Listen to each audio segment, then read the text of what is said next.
სექტემბერი არის ერთ-ერთი ყველაზე ტრაგიკული დღე საქართველოს ახალ ისტორიაში. ჩვენ დღეს პატივს მივაგებთ ჩვენს გმირებს, რომელმაც თავი შესწირეს ქვეყანას, თავი შესწირეს სამშობლოს და თავი შესწირეს ერთიანი საქართველოს იდეას.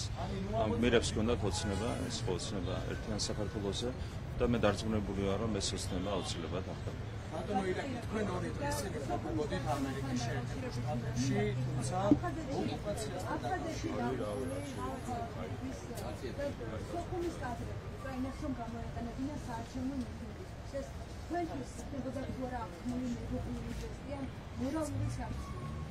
მახსოვს უკრაინელები აქტიურად იყენებდნენ ამ კადრებს სხვადასხვა მიზნებისთვის, მათ შორის იუმორისტული მიზნებისთვის, მაგრამ ეს სხვა საკითხია. დღეს ჩვენ საზოგადოებას ვახსენებთ იმას, თუ რა შედეგები მოყვება ომს ზოგადად და რა ავიცილეთ თავიდან ჩვენი ქვეყნისთვის 2022 წელს, 2023 წელს და რა უნდა ავიცილოთ, ეს არის ყველაზე მნიშვნელოვანი, თავიდან ამ საპარლამენტო არჩევნების საფუძველზე და ამ საპარლამენტო არჩევნების შემდეგ.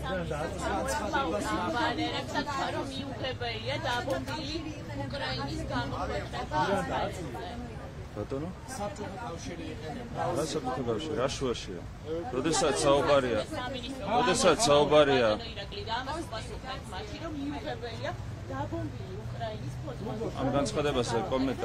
ამ განცხადებას მიუღებელი არის ის, რაც ხდება უკრაინაში. რაც ხდება ამ განცხადებას ამაზე კომენტარს არ გავაკეთებ. რაც შეეხება ომისა და მშვიდობის შედარებას, ეს არის პრინციპული იმისათვის, რომ საზოგადოებამ გააკეთოს სწორი არჩევანი, იმიტომ რომ რაც არის გამოსახული ამ სურათებში არის ის, რაც თავიდან ავირიდეთ, ძალიან დიდი ბრძოლის ფასად სხვათა შორის 2022-23 წლებში ჩვენ ქვეყანას ელოდებოდა იგივე ბედის გაზიარება, ჩვენ რო სწორი ნაბიჯები არ გადაგვედგა და იგივეს აპირებენ ვიღაცეები ამ საპარლამენტო არჩევნების შემდეგაც თუ ღმერთმა არქნას და საზოგადოებამ მიიღო არასწორი გადაწყვეტილება. კიდევ ერთხელ გავიმეორებ, საზოგადოებამ კარგად უნდა გაიაზროს რა არის ომის ფასი. ძალიან ხშირად, მათ შორის თქვენი ტელევიზიები, თქვენი პოლიტიკური პარტიები, თქვენი NGO-ები იმას, რაც ხდება უკრაინაში, წარმოაჩენენ რომანტიკულად. ეს არის კატეგორიულად მიუღებელი და ამასაც აკეთებთ იმისათვის, რომ საქართველო და ქართველი ხალხი შეაგუოთ ომის იდეას. მაგრამ საქართველოში ომს და საქართველოში უკრაინული სცენარის განხორციელებას ვერ აღირსებით ვერც თქვენი მედია საშუალებები, ვერც თქვენი პარტიები და ვერც თქვენი NGO-ები. ეს არავის ბატონო ირაკლი, სწორია მორალურად აღნიშნული. აბსოლუტურად. საზოგადოებას უნდა შევახსენოთ რა არის ომის შედეგები და რა არის ომის ფასი. იმისათვის რომ არ იმუშაოს თქვენმა პროპაგანდა, თქვენი პროპაგანდის ერთ-ერთი მთავარი ხაზი არის ის, რომ საზოგადოებისთვის ომი უნდა წარმოაჩინოთ რომანტიკულ მოვლენად. რაც ხდება უკრაინაში, თქვენი მედია საშუალებები, თქვენი პარტიები და თქვენი NGO-ები ომს წარმოაჩენ რომანტიკულ მოვლენად. მისათვის ეს რომ არ მოხდეს, მისათვის რომ საზოგადოება არ შევყვანოთ შეცდომაში, მნიშვნელოვანია ყველას ქართულ ხალხს კიდევ ერთხელ შევახსენოთ რა არის ომის შედეგები და რა არის ომის ფასი. რომელი მოქალაქეების ძირითადი ნაწილი უნდობლობას უცხადებს თქვენ ტელევიზიებს, თქვენ პარტიებს და თქვენ NGO-ებს.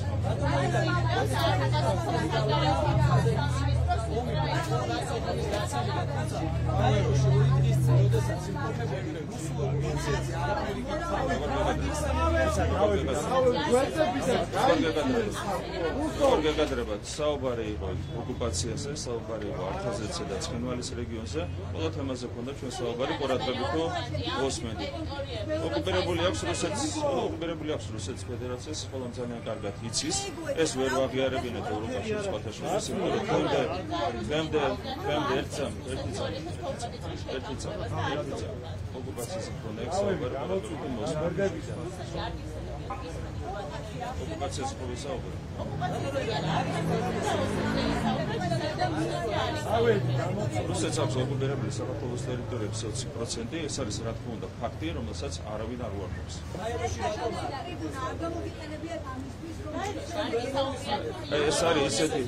ეს არის ისეთი სამარცხვინო სპეკულაცია, რა არის რა მასუქი აქცეთ ამაზე. საუბარი იყო ოკუპაციაზე, საუბარი იყო აფხაზეთზე, საუბარი იყო ცხინვალის რეგიონზე, საუბარი იყო საქართველოს ტერიტორიაზე, ყველამ ხალხზე საუბარი.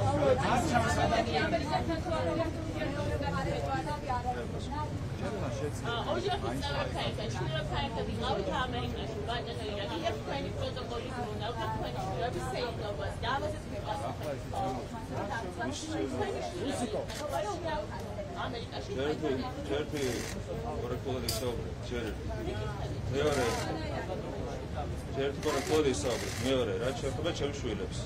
ჩემი შვილები იყვნენ ამერიკის შეერთებულ შტატებში ჩემთან ერთად. ამისათვის მე პირადად შევიძინე ეკონომ კლასის ბილეთები. იმის გამო რომ შევიძინე ეკონომ კლასის ბილეთები, ჩემთვისაც შეძენილი იქნა ეკონომ კლასის ბილეთები და ამის გამო 10,000 ლარი დაეძება სახელმწიფოს. ეს სეირნობაზე რო საუბრობ.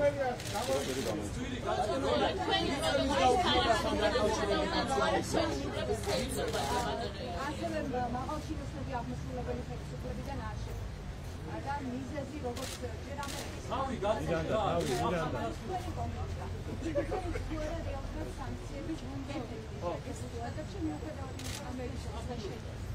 ისე რაც შეეხება გაუქმებელ მიწვევას ვახშამზე ხელი შემორთმევაზე რომელიც იყო დაგეგმილი ეს ხო რა ვიცი ერთგვარი ბავშვები ნაბიჯი ამერიკის შეერთებული შტატები არის დიდი სახელმწიფო და გაბუტო არ არის ის რაც შეშვენეს ახლა სახელმწიფოს ხო გაბუტო არ არის ბავშვების აქციელია რაც არ შეშვენეს რაც შეეხება ერთი წამი რაც შეეხება ამ ხელის შემორთმევას რაც შეეხება ერთი წამი რაც შეეხება ხელის შემორთმევას ერთი რამ უნდა იცოდეს საზოგადოება და გამოიგონოს დასკვნები ამ ხელის შემორთმევას თუ ახშამს რაც იყო ესწრებოდა რამდენიმე ათეული ავტორიტარული სახელმწიფოს ლიდერი.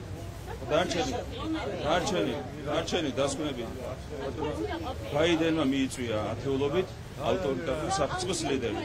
მათ შორის სახელმწიფოებს ყარ ჩამოთვლი კომპლექსში. ნახეთ, იქ მიწვეული იყო 150-ზე მეტი სახელმწიფოს ლიდერი, საიდანაც ნახევარი არის ავტორიტარული, მათ შორის გაფორმებულად ავტორიტარული, კონსტიტუციურად არის ავტორიტარული. არც ერთს არ დავასახელებ, რა თქმა უნდა. ეს ყარაბას გეუბნები, ავტორიტარულ ქვეყნებს იწვევენ და შენ გიუქმებენ მიწვევას ამაზე გამოიტანოს საზოგადოებამ დასკვნები, ვერ მიხდით. ისიც კი, ხო, ავტორიტარულ ბიჭო, ვერ ხვდებით რას გეუბნები. რამდენიმე ათეული ავტორიტარული სახელმწიფოს ბიჭო, ერთსა. შენ თუ ვერ ხვდები საზოგადოება გაიგებს, საზოგადოებას ვესაუბრები. საზოგადოებას ვესაუბრები. რამდენიმე ათეული ავტორიტარული სახელმწიფოს ლიდერს რო იწვევ და უმასპინძლდები და საქართველოს უქმებ იწვევას, აქედან ხო საზოგადოება გამოიტანს დასკვნებს, რა თქმა უნდა გამოიტანს.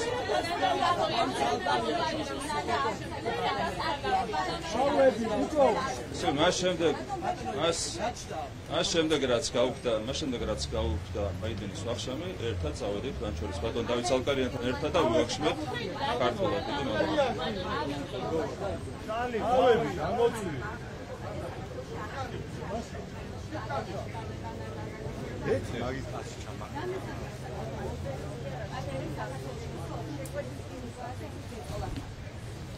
ვერ გეტყვით ასეთ ჩარევები ადრეც ყოფილა, უბრალოდ ეს ჩარევა ქართულ არჩევნებში გარეჩარევა არის დღეს განსაკუთრებულად ინტენსიური, რაც სამწუხაროა, მაგრამ ვერც ადრე ვერ ახერხებდა ვერავინ საქართველოში ხალხის თემის ასე ვთქვათ სხვანაირად ფორმირებას, ვიდრე ეს ქონდა ხალხს გამოყალიბებული.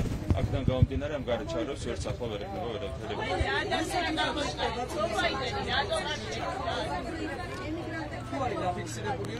რუსეთს არ აქვს ასეთი რესურსები და გამოცხადების. ოპოზიციებს რაც შეეხება, ყველამ დაინახა, რომ არავითარი განახლების რესურსი ოპოზიციას არ აქვს. ისევე ძველი დრომოჭმული სახეები, მათ შორის დანაშაულში გასვლილი ადამიანები, სისხლში გასვლილი ადამიანები, ეს არის ოპოზიციის სიები. თქვენი ლიდერები, მათ შორის სააკაშვილი, გარამია და სხვები, ხო, დრომოჭმული სისხლიან საქმეებში გასვლილი ადამიანები. არა, სწორად.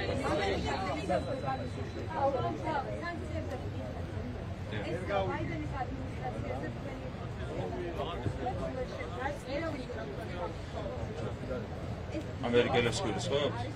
ამერიკელებს გულისხმობთ? არ არის, ნახეთ, ჩვენ გვაქვს კომუნიკაციის საშუალება, თბილისში გაიმართა შეხვედრა, მათ შორის ელჩთან, რამდენიმე დღის წინ ჰქონდა შეხვედრა. კომუნიკაციის პრობლემები ჩვენ არ გვაქვს. ჩვენ ძალიან კარგად გაუზიარეთ გზავნილი ამერიკულ მხარეს და ეს გზავნილი მათ შორის საჯაროდაც გახდა ცნობილი. ჩვენ თქვით, რომ ასე არ უნდა გაგრძელდეს ურთიერთობები. წინააღმდეგ შემთხვევაში ჩვენ მოგვიწევს არსებული სტატუს-კვოს გადახედვა. ეს არის ჩვენი კარგი პოზიცია. ყველაფერი ამერიკულ ხარესზეა დამოკიდებული. ყველაფერი არის დამოკიდებული ამერიკულ ხარესზე. მოწოდებს? ვერტებიდან გამოდი ხალხო რაკში.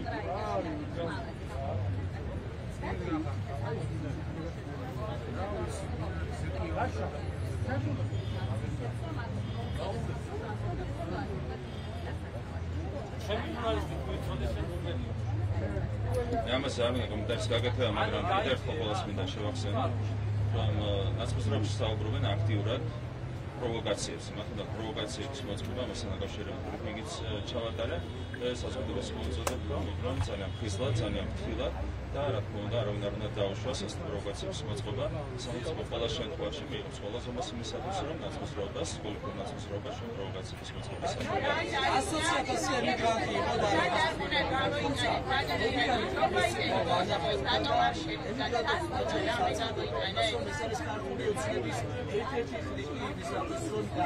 განახორდა რანაირად უნდა განახორდეს. რეგისტრაციას რო გაივლის ადამიანი საარჩევნო რეგისტრაციას, ის რეგისტრაცია ვერ გაუქმდება, თუ საფრთხეების წესებში რას განახორდა.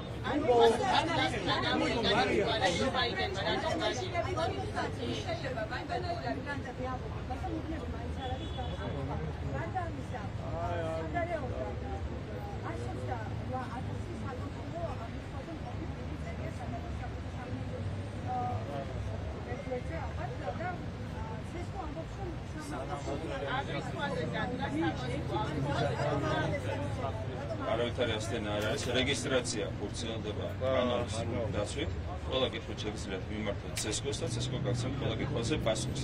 გამორიცხულია ადამიანი დარეგისტრირდეს საარჩევნოდ, მას ეკუთვნოდეს საარჩევნო რეგისტრაცია და მინიმუმ გაუქმნოს ეს რეგისტრაცია. დარჩენი ყველაფერი არის არიერი სპეკულაცია.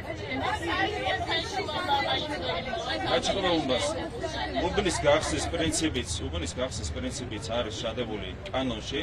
რამდენ ამორჩეველზე იხსნება ერთგვარი ეს არის გაწერილი, თუ გადააჭარბებს, თუ მინიმუმზეა საუბარი და მაქსიმუმიც არის განსაზღვრული. თუ გადააჭარბებს მაქსიმუმ სამ შემთხვევაში იხსნება დამატებით უბანი, ყველაფერი არის კანონში გაწერილი.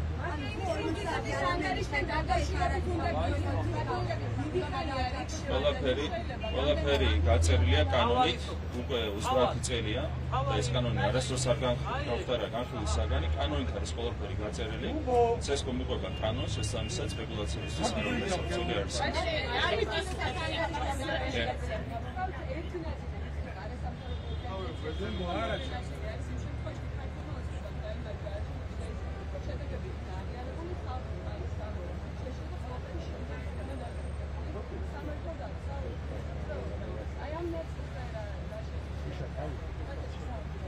ვიღაცები ოცნებობენ საქართველოში რევოლუციაზე, ქვეყნის არევაზე, მეორე ფრონტზე, მაგრამ არავის ასეთი გეგმების რეალიზების საშუალებას არ მიცემს პირველ რიგში ქართული ხალხი, ქართული სახელმწიფოს საქართველოს ხელისუფლება. მის ასეთი ტექსტები ჩაწერა მაგიანის ინსტიტუტის დასკვნაში.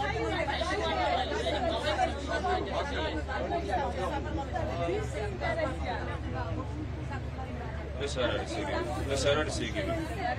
ეს არის სპეკულაცია. ეს არ არის იგივე. ეს არის სპეკულაცია, ეს არ არის იგივე. შედარება რა შედეგები მოყვება ომს და რა შედეგები აქვს მშვიდობას, ამის შედარება ქართული ხალხისთვის რა თქმა უნდა მნიშვნელოვანი. ქართულ ხალხს უნდა შევახსენოთ რა არის ომის ფასი და არის შედობის ფასი. აჩქვა დაპირებებს რამდენიმე დღეში და რაშინეთ ეს არის რეალობა. ითაც გვემუქრებოდნენ 2022 წელს, ითაც გვემუქრებიან დღესაც, ყველაფერს გავაკეთებთ იმისათვის, რომ საქართველოს მეორე ფრონტი თავიდან ავაცილოთ. ის არის გაღიზიანებული იმის გამო, რომ კონკრეტული ნაბიჯები გადადგა საქართველოს სახელმწიფომ. თქვენ არ გახსოვთ უკრაინის ხელისუფლებას როცა ახსენებთ, თქვენ ხო გახსენდებათ უკრაინის ხელისუფლების მაღალჩინოსნების, მათ შორის უშუალოდ საბჭოს დივნის უმაღლესთანამდებობის პირია და მეთანხმებით პრეზიდენტის თავარი მრჩევლის განცხადებები, მოწოდებები მეორე ფრონტთან დაკავშირებით. და დღეს რო ახდენთ უკრაინული ხელისუფლების ციტირებას პოდოლიაკმა და დანილოვმა პირდაპირ მოგვიწოდეს მეორე ფრონტისკენ. პოდოლიაკმა და დანილოვმა. ანუ უკრაინის ხელისუფლების სიტყვას მოგვიწოდეს, ციტირება როგორ უნდა გავიხსენოთ. სიტყვას მოგვიწოდეს პირდაპირ ახლა რო იღუპებიან უკრაინელი ქალები და ბავშვები, უნდა შეგვეხედონ ამაში მოლდაველები და ქართველები. ეს იყო დანილოვის მოწოდება. უკრაინის ხელისუფლება არიან. არა, უკრაინის ხელისუფლება პირდაპირ მოგვიწოდებდა. უკრაინის ხელისუფლება პირდაპირ მოგვიწოდებდა ამისკენ. რაც შეეხება სხვა მიმართულებებს, ამაზე ჩვენ კონკრეტიკაში შევნებულად არ შევდივართ. ყველას უბრალოდ მოუწოდებთ. რომ ყველას უბრალოდ აშუაში გაცი საქართველოშიო. რუსეთი რატო არ შემოვიდა საქართველოში? გაქვთ ამაზე პასუხი? ერთი წამით 2022 წელს საქართველოში რატო არ შემოვიდა? სვანამის გეკითხებით. 2022 წელს რუსეთი რატო არ შემოვიდა საქართველოში? არა, რატო არ შემოვიდა? ახსნა გააქვთ? ჩვენ გადავარჩინეთ, დიახ?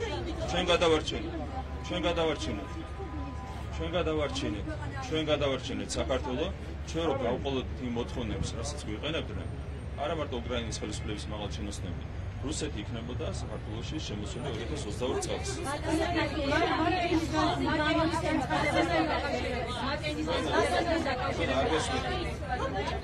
2022 წელს რატო არ შემოვიდა? 2022 წელს რატომ არ შემოვიდა რუსეთი? მაგაზე პასუხი არა. მაშინ აზროვნების პრობლემა გაქვს.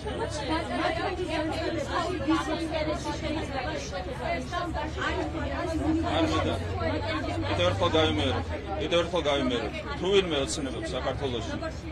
ოცნებობს საქართველოში რევოლუციაზე, არულობას და მეორე ფრონტზე, რასთან დაკავშირებითაც პირდაპირ მინიშნებიან მაკეინის ინსტიტუტის ანგარიშში, ეს ოცნებები არავითარ შემთხვევაში არ ახდენია. ბოლო კითხვა და გაქვს. კიდევ ერთი კითხვა დაგახსოვს. თქვენი დანერები თუ ემჯერებთ, თქვენ თუ ხელისუფლებაში არ იქნებით ქართული ოცნება, საქართველოში იქნება მეორე ფრონტი. გარანტირებულად გეუბნებით, ერთადერთი მიზანი, რატომაც ვიღაცებს უნდა საქართველოს ხელისუფლებაში დააბრუნონ კოლექტიური ნაცმოძრაობა, არის ის, რომ აქ უნდათ მეორე ფრონტის გახსნა. მთელი ეს კამპანია ეძღვნება სწორედ ამას. და მე გარანტიას გაძლევთ, კოლექტიური ნაცმოძრაობა რომ მოვიდეს ხელისუფლებაში, თეორიულად რომ დაუშვათ, ერთ კვირაში პიარულადაც კი არ შეფუთავენ ამას. ერთ კვირაში გახსნიან მეორე ფრონტს ამ ქვეყანაში. ბატონო, სამწუხაროდ ამ სცენარს ხელოვნურად ვერ გავითამაშებ, თუ საბედნიეროდ უпроსორად. 2008 წელს ერთი წელი არა. რას ქვია საკუთარ ტერიტორიაზე ვერ დაიწყებს? ერთს მოიცა საკუთარ ტერიტორიაზე ომს ვერ დაიწყებ, ეგრე მესიჯი. ანუ დაიწყო. ანუ თქვენ საქართველოს ხელისუფლებამ დაიწყო 2008 წელს ომი დაიწყო სააკაშვილის რეჟიმმა, რაც მოგვიანებით აღიარა ევროსაბჭოს რეზოლუციის გამოწერით. სააკაშვილის რეჟიმმა დაიწყო და მერე ხელი მოაწერა სააკაშვილის რეჟიმმა დასკვნას ევროსაბჭოს რეზოლუციას, სადაც წერია რომ სააკაშვილის რეჟიმის თავდასხმას უპასუხა საპასუხო იერიშით რუსეთის ფედერაციამ. ამაზე ხელი აქვს მოწერილი. ამაზე ხელი აქვს მოწერილი თქვენს პოლიტიკურ პარტიას. ამაზე ხელი აქვს მოწერილი თქვენს პოლიტიკურ პარტიას ნაცმოძრაობას.